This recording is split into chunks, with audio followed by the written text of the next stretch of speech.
정치권 관심 뉴스 짚어보는 포커스 나이트 시간입니다. 오늘은 홍석준 전 국민의힘 의원, 신현영 전 민주당 의원 나오셨습니다. 안녕하십니까? 안녕하십니까? 네, 공천 개입 의혹의 핵심 인물이죠. 명태균 씨 그리고 김영선 전 의원이 정치자금법 위반 혐의로 재판에 넘겨졌습니다. 구체적으로 보니까 김 전 의원을 창원 의창 지역구 국회의원 후보자로 추천하는 일과 관련해서 강혜경 씨를 통해서 8,070만 원을 주고받은 혐의가 적용이 됐습니다. 네, 지금 명태균 씨 관련해서 그동안 검찰에서 꾸준히 이제 수사를 해왔던 것들을 이제 확정지어서 지금 구속 기소를 했습니다. 결국은 이제 지난 공천 과정에서 예비 후보자들부터 이렇게 수사한 것을 가지고 이렇게 기소를 한 것으로 보이는데 지금 명태균 씨 어떤 말이 좀 뭐 웃기다가 재밌는 게 뭐 잡범으로 만들어 꼬리 자르기라 이렇게 이야기하는데 그건 본인이 뭐, 꼬리 자르기다. 예, 그 말이죠. 뭐 본인이 뭐 그러면 뭐 시국 사범입니까? 잡범이지. 뭐 좀 뭐 구체적인 사항은 재판에서 뭐 앞으로 좀 다퉈봐야 될 것 같습니다. 예, 신 의원님은 어떻게 보셨나요? 오늘? 예, 뭐 기소는 예측됐던 사안이라고 봅니다. 네. 그래서 뭐 예상대로 오늘 김영선 전 의원과 명태균 기소가 이루어지긴 했는데 지금은 정치자금법에 대한 기소만 이루어진 것이거든요. 그 외에도 여러 가지 뭐 공천 개입이나 아니면 여론 조작이나 창원 상단이나 광범위하게 사실은 국민의힘 정부 여당에서의 그런 선거에 개입했던 정황들이 여전히 녹취록과 다양한 방식으로 나오고 있기 때문에 수사는 점점 더 커질 수밖에 없다. 그래서 이제 시작이다라고 생각이 드는 거고요. 명태균 당사자가 지금 반발하고 있는 부분처럼 본인으로 인해서 꼬리 자르기로 이 사건을 무마하려고 하는 거에 대해서는 그렇게 되기는 어려울 거다. 국민들이 관심 갖고 있고 언론이 주시하고 있기 때문에 제대로 수사하지 않으면 창원지검에서 하는 부분에 있어서 검찰이나 아니면은 또 이 뭐 그리고 검찰의 유착 이런 부분에 대해서 사실은 비판받을 수 있기 때문에 이 부분은 이미 이제 수사선장에서 적극적으로 수사를 할 수밖에 없는 상황이다. 그래서 앞으로가 더 기대된다. 지금 화면에 보시듯이 지금 검찰 기소를 하니까 오늘 옥중 입장문이라는 걸 내가지고 특검을 간곡히 요청한다. 다 말씀하셨던 나를 잡범으로 만들어서 꼬리 자르기에 들어갔다 이렇게 하는데 이 검찰 수사기간 동안 뭔가 불만이 있었던 것 같아요. 민주당이 하도 지금 특검을 이야기를 많이 해서 그런지 명태균 씨도 지금 특검을 요구하고 있는데 마치 뭐 도둑이나 강도가 경찰을 가려가지고 이 A라는 경찰은 안 되고 B라는 경찰로 해주세요 이런 어떤 형태 아니겠습니까? 결국은 명태균 씨 본인의 뭐 그 직접적으로 어떤 돈을 뭐 수수한 게 아니다 뭐 그런 식으로 조금 억울한 게 있을지 모르겠습니다. 결국은 이제 뭐 강혜경 씨라든지 뭐 이렇게 했다 뭐 이렇게 주장을 했을지는 모르겠지만 뭐 이런 어떤 사안들은 이제 재판에서 이제 다툴 문제고 그런데 저는 이런 명태균 씨 같은 이런 어떤 사람들이 특검을 자꾸 이렇게 요구를 한다는 것 자체가 얼마만큼 이게 특검이 참 희화화되고 있는지 좀 씁쓸한 감이 있습니다. 명 씨한테는 또 한 가지 혐의가 추가가 됐죠.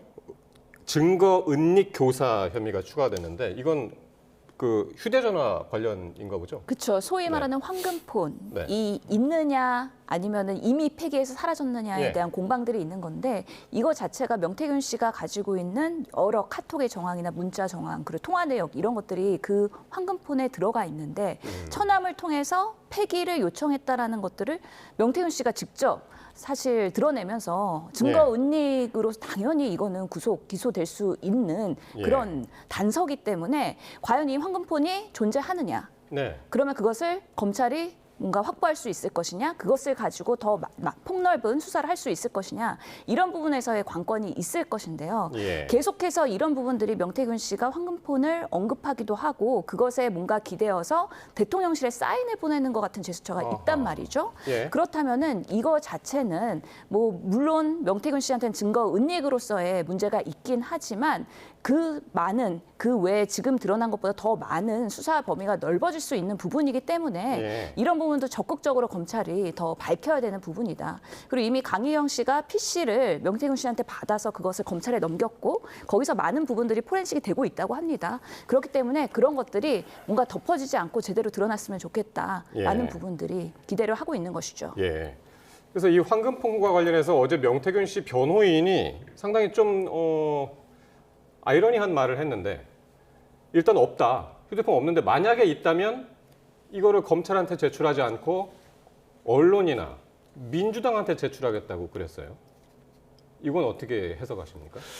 저도 좀 그 점이 좀 아이러니한데 지금 예. 계속해서 그 민주당 발로 명태균 씨와 뭐 다른 사람들이 대화했던 어떤 녹취를 계속해서 민주당에서 하루 한 개씩 계속해서 공개를 하고 있지 않습니까? 예. 그렇기 때문에 제가 봤을 때는 민주당 측에서 명태균 씨 혹은 또 명태균 씨의 어떤 관계인에게 접근해서 어느 정도의 어떤 녹취를 상당 부분을 지금 확보를 한 것 같습니다. 예. 그것이 바로 지금 뭐 이야기하고 있는 소위 황금폰인지는 모르겠으나 지금 이런 어떤 문제에 대해서 민주당과 명태균 씨 혹은 명태균 씨 지인척과 있던 그런 어떤 커넥션이 좀 분명히 좀 있어는 보입니다. 그렇지 않으면 지금 예. 이제 이렇게 계속해서 민주당에서 지금 녹취본을 지금 이렇게 계속해서 공개할 수는 없으니까.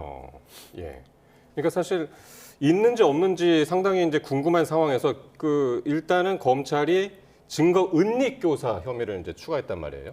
증거 인멸 교사가 아니라, 그러니까 폐기한 게 아니라 숨겼다라고 검찰은 보는 것 같습니다. 예, 명태균 씨가 예전에 그랬죠. 나의 변호인은 나의 핸드폰이다. 라는 이야기를 하지 않았습니까? 그만큼 이 핸드폰에 많은 정황들이 있기 때문에 네. 이것이 사실은 폐기되는 순간 명태균 씨도 자기를 보호할 수 있는 무언가가 사라진다라고 생각을 했을 겁니다. 예. 그렇기 때문에 이 존재에 대해서 계속 언급은 하지만 예. 이것을 결국에는 공개할 것이냐 말 것이냐에 대해서는 검찰 조사를 보면서 그리고 대통령실의 반응을 보면서 아하. 본인이 판단할 수 있다라는 가능성을 항상 내비치고 있었던 상황인 것이죠. 그렇기 예. 때문에 이게 은닉했기 때문에 어디선가는 분명히 존재할 거라고 저는 생각을 합니다. 그리고 예. 처남이 어떤 방식으로든 조사를 하다 보면은 이게 사실 폐기되기는 어려운 부분이기 때문에 명태균 씨의 입장에서는 본인의 이런 검찰 조사나 수사나 재판이 불리하면 불리할수록 그런 것들을 더 공개할 공산이 크고 예. 사실은 검찰에 제공했을 때는 검찰에서는 선택적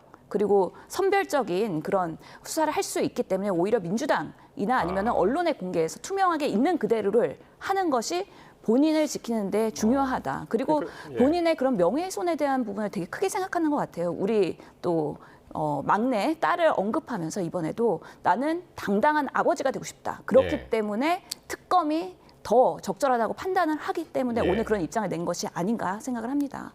그러니까요. 여러모로 봤을 때 지금 검찰의 수사하고는 지금 상당히 검찰하고는 지금 등을 지고 있는 것 같아요. 예. 휴대폰도 이제 검찰한테 제출하지 않겠다고 그랬고 검찰 수사 못 받겠다. 특검으로 좀 해달라. 이렇게 요청을 하기도 했고. 좀 전에 신 의원님 잠깐 얘기했지만 뭐 창원 국가산단 문제도 있고 채용 청탁, 여론 조작 뭐 이런 여러 가지 의혹이 있습니다만은 사실 윤 대통령 부부의 공천 개입 의혹까지 같이 엮여 있기 때문에 검찰이 어디까지 수사를 할 수 있을까? 이 부분은 어떻게 보시나요? 뭐 일단 그 구속 기소를 한 상태에서 좀 더 방금 말씀하신 창원 산단 문제라든지 공천 개입 이런 조작 이런 문제는 좀 더 포괄적으로 조금 이제 시간을 벌었으니까 예. 아무래도 조금 더 이제 제기된 의혹은 다 이제 폭넓게 이제 수사를 아마 진행할 겁니다. 그래서 어느 정도 어떤 그 단서가 되면은 또 어떤 그 추가 기소를 할 어떤 그런 어떤 프로세스로 되는데 현재까지 상태에서는 현재 시점에서는 아직까지 이제 돈을 명시적으로 적시자금법으로 수사받던 이외에는 어떤 기소하는 어떤 그런 어떤 확실한 어떤 증거는 이제 검찰에서는 없기 때문에 추가 어떤 재판 중에 수사를 통해서 결국은 그것이 결정될 것 같습니다. 예, 알겠습니다. 자, 이런 가운데 민주당이 그 명태균 씨 녹취록을 추가로 공개를 했는데 그러면서 추경호 원내대표를 겨냥을 했습니다. 근데 추 원내대표는 이를 가짜 뉴스라며 강하게 반발했는데 어떤 녹취였는지 한번 직접 들어보시겠습니다. 그래, 박사님 뭐라 하세요? 지난번 선거 때 추경호가 20kg 먹었기 때문에 추경호가 이렇게 줬으니까 지난번에 이번에는 가서 딱 단평 찍고 그냥 현금으로 하고 수표로 이렇게 던져줘라. 그 뉴스 자체가 터무니없는 엉터리 가짜 뉴스입니다. 저는 명태균 씨를 이번 최근에 문제가 되면서 뉴스를 접해서 처음 이름을 알게 된 사람입니다. 고맙게도 문재인 정부가 집값을 폭등시켜서 공시지가가 상향 조정된 부분 그리고 어느 누구부터 증여받은 부분을 제가 국세청에 세금 납부한 것까지 정빙을 다 해서 청문회까지 설명이 다 된 부분입니다. 조성재 예비 후보랑 혹시 좀 인연이 있으신지 아니면 조성재 예비 후보는 당시 우리 시의원이었습니다. 유일하게 제가 이름 아는 사람은 그 사람이고 나머지 사람은 전혀 아는 바가 없습니다. 네. 잠깐 중간에 스튜디오로 화면 넘어왔었는데 시청자 여러분께 양해 말씀드리고요. 앞서서 너무 빨리 지나가서 잠깐 못 들은 분들을 위해서 이 그 통화 녹취가 명태균 씨하고 김태열 씨와의 통화 녹취였는데 김태열 씨는 당시에 어디입니까? 미래한국연구소 소장이죠. 김태열 씨. 둘 사이에 통화했는데 이때 김태열 씨가 추경호가 20개를 먹었다라는 언급이 나옵니다. 그런데 이 부분에 대해서 민주당은 2018년 지방선거에 출마한 달성군수 후보가 20억을 추 원내대표한테 그 당시에 제공했다라는 의미라고 지금 주장을 하고 있는 겁니다. 네. 네.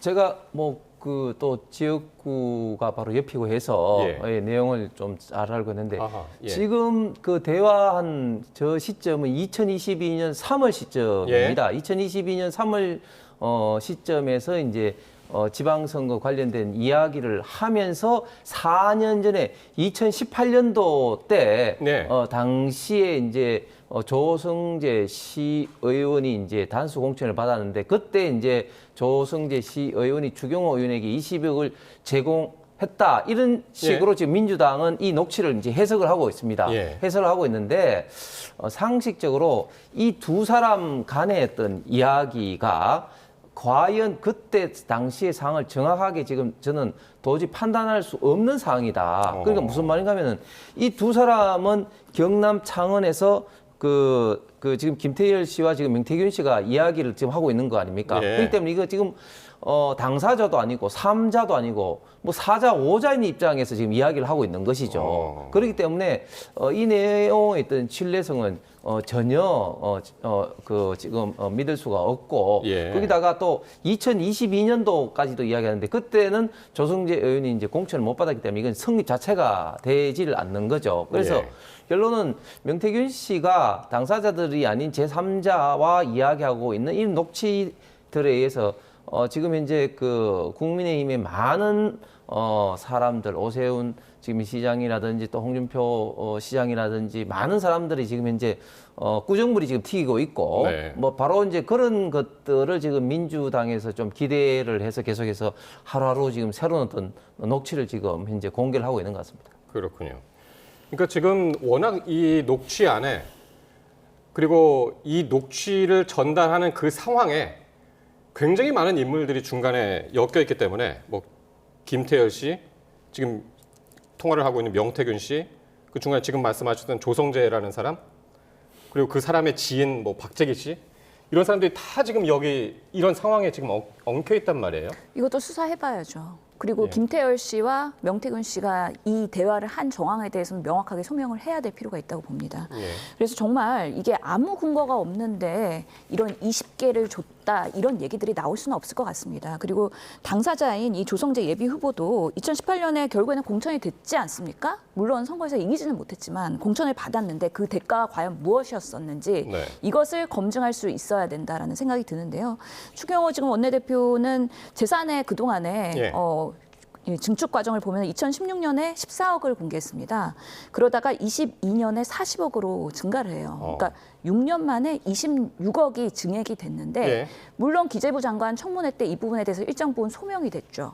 근데 청문회이기 때문에 사실은 국회의원들이 명확하게 입증과 그다음에 조사 과정을 통해서 그걸 소명하는 게 아니라 설명하면 그런가 보다 하는 어느 정도의 정황을 가지고 얘기할 수밖에 없기 때문에 예. 지금 추경호 대표께서는 뭐 급여 저축 그리고 증여 부분 그리고 강남에 있는 부동산의 그런 공시지가 상승 이런 예. 것들 때문에 6년간 26억이 증가했다라고 소명을 했는데 그런 부분에 있어서는 당연히 자료를 통해서 공시지가도 확인하고 급여의 원천 징수도 확인한다면 당연히 확인할 수 있는 부분이기 때문에 예. 이번에 제대로 검증해 볼 필요가 있다.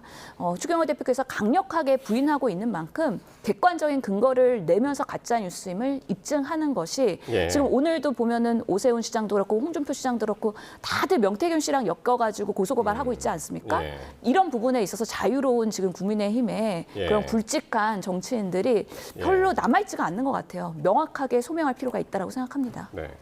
그래서 근데 그 사실은 이제 2016년도의 그 재산과 이제 2022년도 이제 6년간에 걸쳐서 방금 신 의원께서 그렇게 늘어났다고 이제 이야기를 하는데 사실은 청문회에서 이미 그것을 다 밝혔어. 청문회에서 그 정도 안 밝히고 청문회가 통과가 되겠습니까? 그런 것을 추경호 의원이 이야기처럼 일부 정여 부분 그리고 이제 토지 공시지가 상승 부분 이건 아주 심플한 거 아니겠습니까? 그게 만약에 그 의심이 있었으면 그걸 가지고 굉장히 그 문제가 됐었겠죠. 그런데 예. 제가 기억하기로는 기재부 장관 청문회 때 그런 어떤 재산 어떤 정책에 따른 이슈가 하나도 이제 이슈가 되지 않았다는 말씀을 좀 드리고 예. 그래서 다시 한번 말하면 이 명태균 씨와 이 김태열 씨가 아는 게 아니라 또 중간에 있는 박모 씨로부터 들었다. 뭐 이런 식으로 해서 이야기를 하고 있는 거 아니겠습니까? 그래서 전혀 신뢰성이 없는 3자, 4자 간의 어떤 대화에 불과한 것으로 보입니다. 예. 그리고 추경호 원내대표 그렇고요.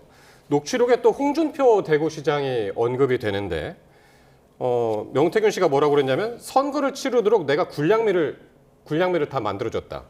아까 얘기했던 조성재 씨를 홍준표 대구시장한테 붙여줬다 뭐 그런 표현을 썼습니다.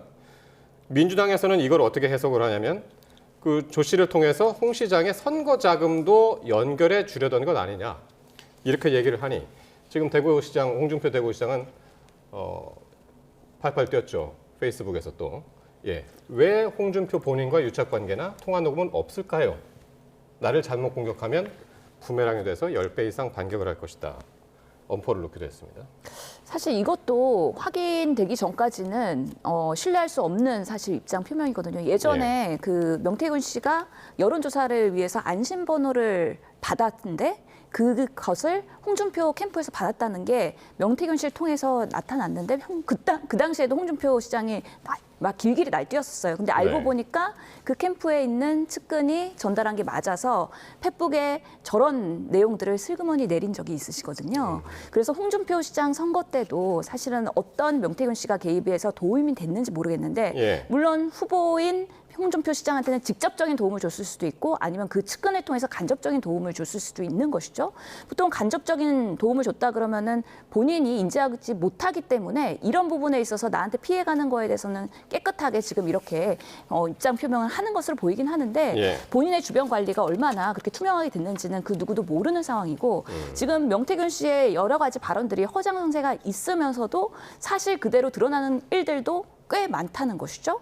그런 면에서 홍준표 시장도 지금은 100% 자유롭지는 않다. 그래서 조금 더 규명해보고 들여다볼 필요가 있다라고 생각합니다. 근데 이 말은 정말 제가 볼 때는 네. 그 정말 일구의 가치도 없는 게 예. 이게 명태균 씨가 내가 선거 치르도록 군량미 만들어줬다. 이 말이 지금 다잖아요. 예. 명태균 씨가 돈이 있는 것도 아니고 그러면 또 누구 돈을 가지고 자기가 또 뭐 전달해 그런 의미도 전혀 없어요. 없고 단지 선거 치르도록 내가 군량미 만들어줬다. 예.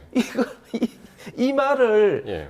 그 김태일 씨하고 뭐 했다는 그 때문에 홍준표 지금 시장이 명태균 씨로부터 어떤 뭐 정치 자금을 부당하게 받았다 이렇게 추측하는 것은 거기에 다시 조성재 씨가 등장하는데 조성재 씨를 홍준표 시장한테 당시에 붙여줬다. 그게 불량입니다. 그런 식으로 아니 얘기하더라고요. 그러니까 제가 말씀드렸지만 예. 2018년도는 그때 공천 받지 2022년도는 공천 자체를 안 받았습니다. 네. 그러니까 이게 이 그 조성재 씨가 뭐 이 명태균 씨한테 돈을 주고 또 명태균 씨 그걸 가지고 또 홍준표 시장에게 당시 의원에게 뭐 정치 자금을 주고 이런 성립 자체가 안 된단 예. 말이죠. 예, 알겠습니다. 자, 이런 가운데인데요. 명태균 씨 그 녹취록에 등장하는 인물이 또 오세훈 서울시장인데 오늘 기자회견을 열고 명태균 씨와 강혜경 씨 등을 고소하겠다는 입장을 밝혔습니다. 직접 듣고 오겠습니다.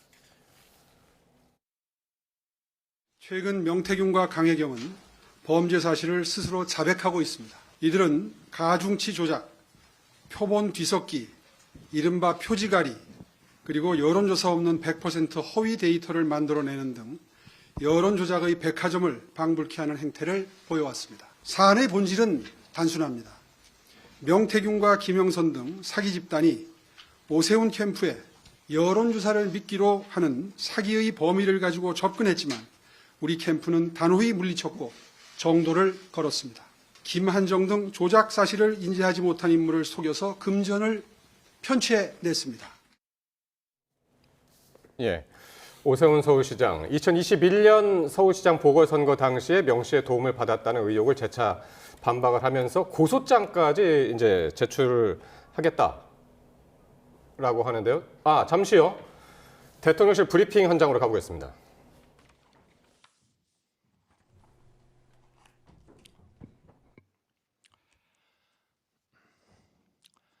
존경하는 국민 여러분, 저는 대통령으로서 피를 토하는 심정으로 국민 여러분께 호소드립니다. 지금까지 국회는 우리 정부 출범 이후 22건의 정부 관료 탄핵 소추를 발의하였으며 지난 6월 22대 국회 출범 이후에도 10명째 탄핵을 추진 중에 있습니다. 이것은 세계 어느 나라에도 유례가 없을 뿐 아니라 우리나라 건국 이후에 전혀 유례가 없던 상황입니다. 판사를 겁박하고 다수의 검사를 탄핵하는 등 사법 업무를 마비시키고 행안부 장관 탄핵, 방통위원장 탄핵, 감사원장 탄핵, 국방장관 탄핵 시도 등으로 행정부마저 마비시키고 있습니다. 국가 예산 처리도 국가 본질 기능과 마약 범죄 단속, 민생 치안 유지를 위한 모든 주요 예산을 전액 삭감하여 국가 본질 기능을 훼손하고 대한민국을 마약 천국, 민생 치안 공황 상태로 만들었습니다. 민주당은 내년도 예산에서 재해대책 예비비 1조 원, 아이돌봄 지원수당 384억, 청년 일자리, 심해가스전 개발 사업 등 4조 1천억 원을 삭감하였습니다.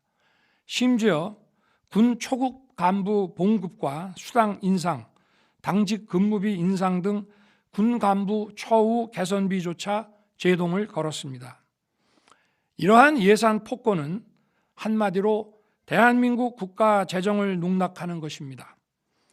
예산까지도 오로지 정쟁의 수단으로 이용하는 이러한 민주당의 입법 독재는 예산 탄핵까지도 서슴지 않았습니다.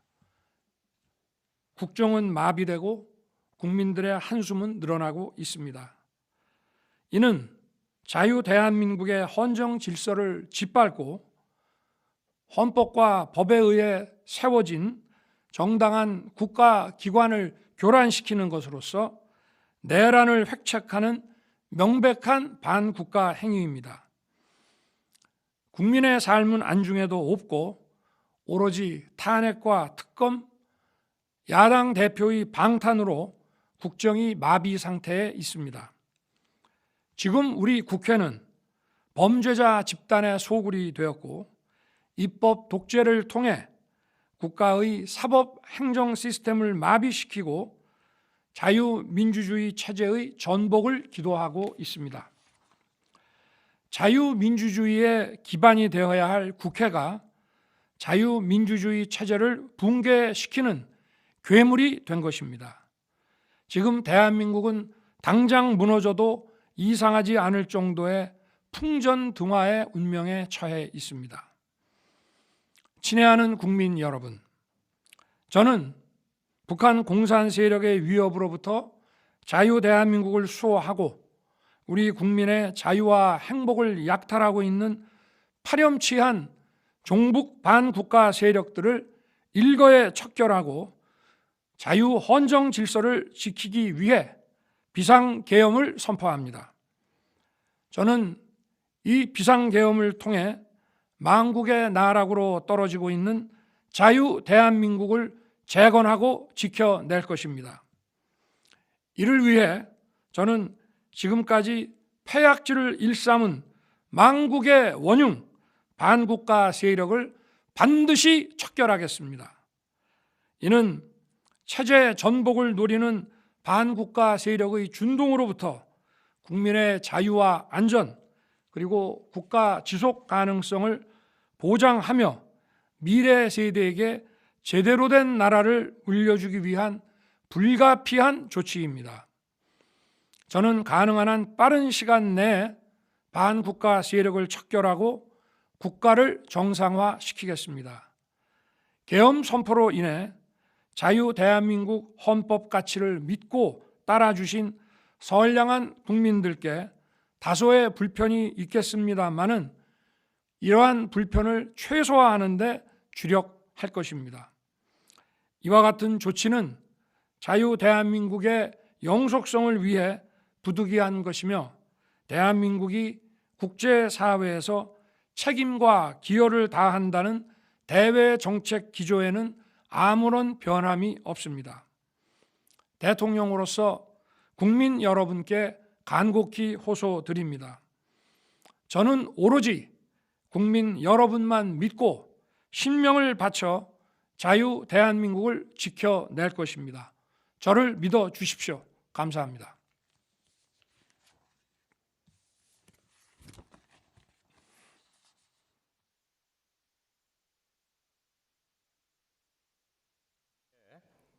예. 자, 대통령이 긴급 대국민 담화를 통해서 비상계엄을 선포를 했습니다. 피를 토하는 심정으로 국민 여러분께 호소드린다라는 얘기로 시작을 했는데요. 자, 지금 야당이 추진하고 있는 탄핵소추, 지금까지 국회는 건국 이래 유례 없는 상황이라고 했고요. 22건의 정부 예산 폭거라고도 했습니다. 발의하였으며 지난 6월 자, 22대 국회 출범 이후에도 윤석열 대통령이 지금 이 시각에 12월 3일 밤 10시 반 비상계엄을 선포를 했습니다. 다시 한번 대통령의 목소리를 들어보겠습니다. 전혀 유례가 없던 상황입니다. 예.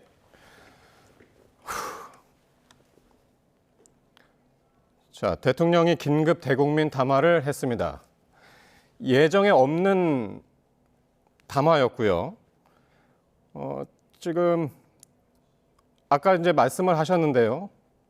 아까도 말씀을 드렸는데, 자, 그러면 다시 한번 대통령이 왜 비상계엄을 선포하게 됐는지 대통령의 그 이유를 다시 한번 직접 목소리로 다시 한번 들어보겠습니다.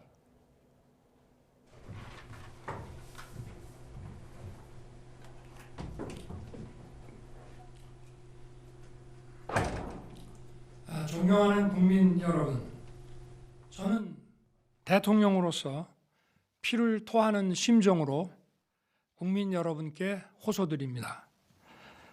지금까지 국회는 우리 정부 출범 이후 22건의 정부 관료 탄핵 소추를 발의하였으며 지난 6월 22대 국회 출범 이후에도 10명째 탄핵을 추진 중에 있습니다.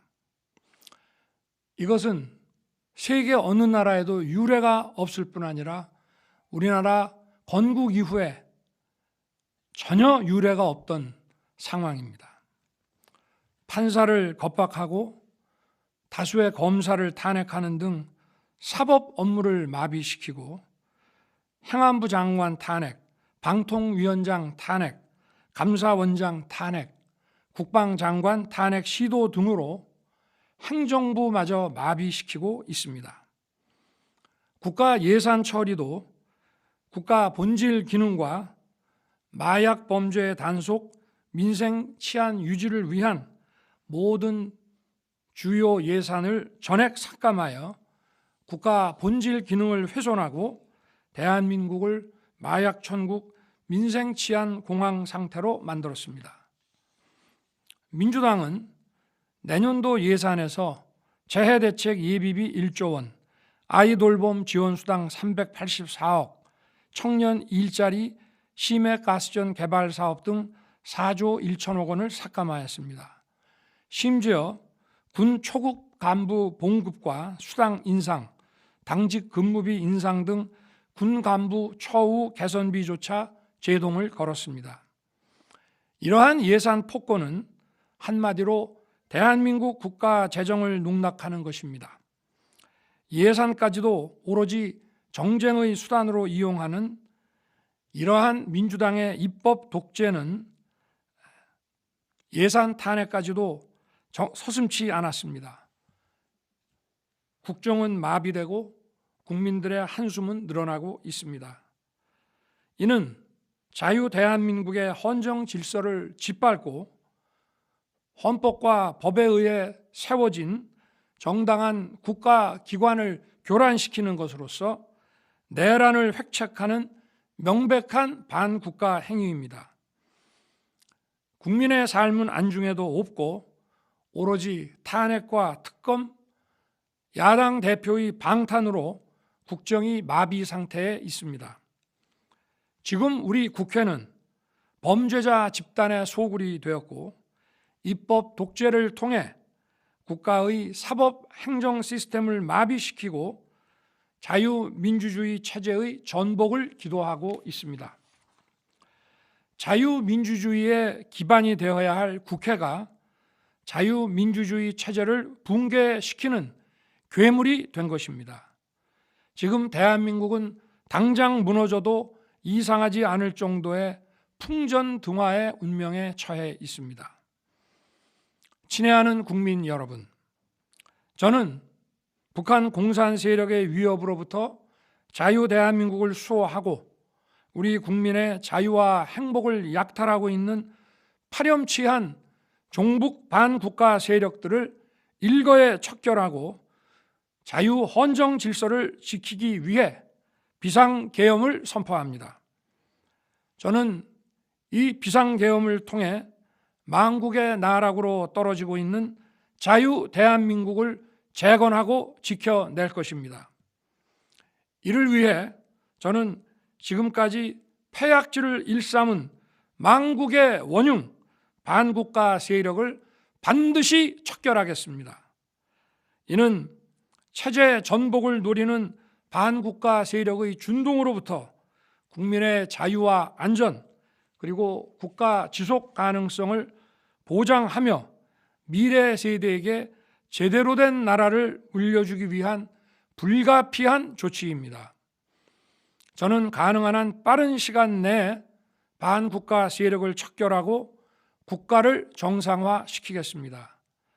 계엄 선포로 인해 자유 대한민국 헌법 가치를 믿고 따라주신 선량한 국민들께 다소의 불편이 있겠습니다마는 이러한 불편을 최소화하는 데 주력할 것입니다. 이와 같은 조치는 자유 대한민국의 영속성을 위해 부득이한 것이며 대한민국이 국제사회에서 책임과 기여를 다한다는 대외 정책 기조에는 아무런 변함이 없습니다. 대통령으로서 국민 여러분께 간곡히 호소드립니다. 저는 오로지 국민 여러분만 믿고 신명을 바쳐 자유 대한민국을 지켜낼 것입니다. 저를 믿어 주십시오. 감사합니다. 예. 자, 지금 들으신 것처럼 윤석열 대통령이 비상계엄을 선포를 했습니다.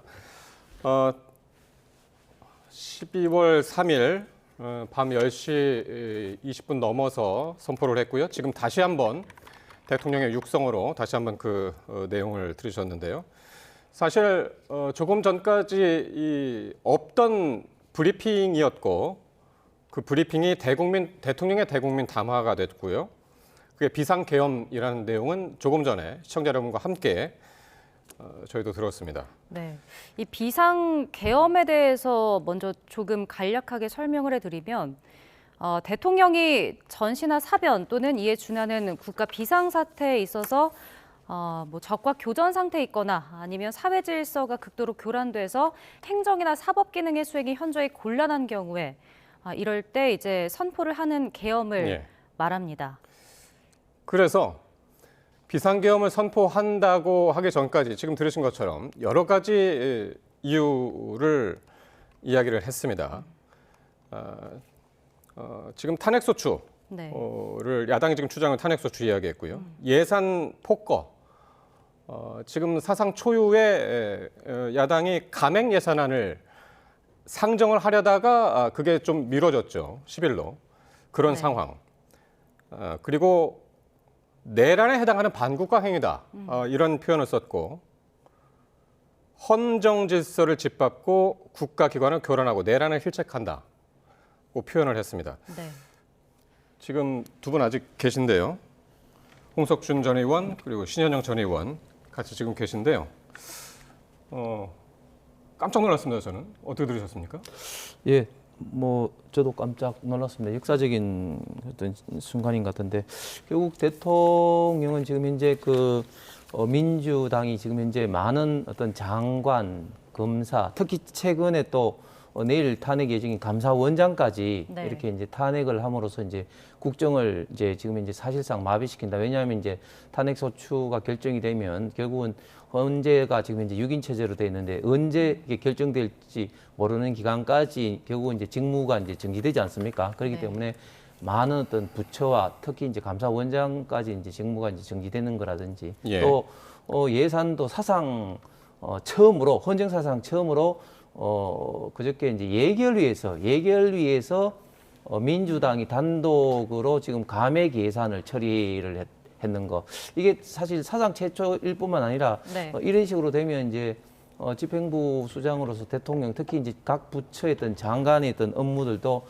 굉장히 이제 사실상 어렵게 이제 되는 것이고 그리고 반국가 세력을 특히 강조하셨는데 지금 이제 국정원에서 지금 현재 그 간첩에 대한 수사건이라든지 이런 게 없는 상황에서 지금 많은 어떤 실질적인 어떤 그 종북 간첩들이 지금 존재하고 있는데 이런 것도 제대로 지금 현재 제대되고 있지 않은 것들이 또 사실입니다. 그렇기 때문에 대통령께서 이제 비상계엄으로서 이런 어떤 국가적 이런 상황을 이제 극복하겠다는 어떤 결심을 비상계엄으로서 밝히신 것인데 결국은 이게 오늘 이제 선포가 되고 좀 구체적으로 계엄사령관이라든지 지역이라든지 그리고 나머지 어떤 그 국민의 어떤 기본권 내지는 어떤 국회 각 기관의 어떤 권한을 어떤 식으로 좀 제한을 둘 것이냐 이런 구체적인 어떤 그런 것들을 이제 해야 되는데 그런 어떤 것들을 하기 전에 이제 국회의 어떤 그런 통보를 이제 하게 됩니다. 그런데 우리나라 헌법에서는 국회에서 이제 헌법 제적 과반수가 이제 해제를 이제 요구한다면은 또 즉시 또 해제를 또 해야 된다 이런 어떤 조항이 이제 있습니다. 그래서 이 부분에 대해서 결국 이제 국회 특히 이제 국민들이 어떻게 이제 반응을 할지가 이제 관건이 될 것 같습니다. 네. 그러니까 뭐 서울중앙지검 지휘부에 대한 탄핵안 표결이 지금 하루 앞으로 다가온 상황이잖아요. 이런 상황에서 이제 윤석열 대통령이 비상계엄을 선포한 건데 일단 신 의원님은 어떻게 들으셨습니까? 상당히 충격적인데요. 사실은 예상치 못했던 일이고 지금의 우리 대한민국 상황이 정말 내란이 발생했을까? 정말 국가 비상 상태인가? 그래서 대통령이 계엄을 선포할 정도인가? 이 부분에 있어서의 국민적 공감을 과연 얻을 수 있을 것인가? 상당한 논란을 일으킬 거라고 저는 생각을 합니다. 말씀하셨던 것처럼 국가 비상사태라고 하면은 국가의 안보를 위협받거나 아니면 내부 질서가 붕괴되거나 아니면 재해나 비상 상황에 해당되는 건데 아마 대통령의 이런 담화를 봤을 때는 내부 질서가 붕괴되고 있어서 이게 안보의 위협까지 갈 수 있다라는 뭐 그런 판단을 하신 걸로 보이긴 합니다. 그러면서 탄핵에 대한 거 그리고 예산 폭거에 대한 거 이런 것들이 마치 국회 내에 범죄자 소굴이 있고 그다음에 종북 반국가 세력들이 국가의 원흉으로서 지금 이런 내란이나 아니면 안위를 뭔가 위해한다라는 판단에 있어서의 이런 계엄령이라고 할 텐데요. 과연 지금의 우리의 모습이 그런 상황인가? 국회가 강대강 대치고 극한 대립을 하고 있다고 해서 과연 그 여당에 반대하는 야당을 대상으로 해서 이렇게 대통령께서 규정할 수 있을 것인가? 이거는 심각한 저는 공감대를 얻을 수 없는 그런 발언이라고 저는 생각을 하기 때문에 예. 너무 무리수를 두는 판단이지 않을까에 대한 걱정이 심히 되는 부분이 있고요. 이런 부분에 있어서 마약 청구기 과연 그러면은 국회 내에서의 그런 야당 때문에 대한민국이 마약 천국이 됐는가? 이런 부분에 있어서도 저는 공감할 수가 없기 때문에 예. 지금의 상황에 대해서는 정말 놀라울 뿐이고 할 말을 잃을 정도로 어떤 멘트를 하기가 참으로 당황스럽다라고 말씀드릴 수 있겠습니다. 예. 아마 이 직전 계엄 선포가 언젠가요? 그 전두환 정권 당시가 아닐까 싶은데 80년 이제 5.18 때 5월 17일 날 그러니까 지금부터 44년 전이라 아마 계엄을 경험하신 분들이 많지 않고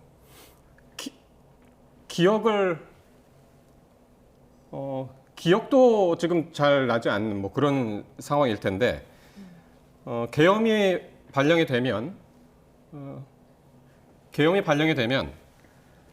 뭐가 달라지는지 계엄이 내려진 지역 내의 모든 행정과 사법 사무는 군대가 맡아서 하게 되고 저도 지금 인터넷 찾아보고 있습니다. 또한 명령을 내리거나 언론 출판, 집회, 결사의 자유에 대해서 특별 조치를 할 수 있게 된다. 필요에 따라서는 사람을 뽑아서 모집할 수 있고 죄를 지은 사람은 군사법원의 재판을 받게 되고 또 모든 형사 사건에 대한 재판은 군사 재판으로 이루어진다. 네.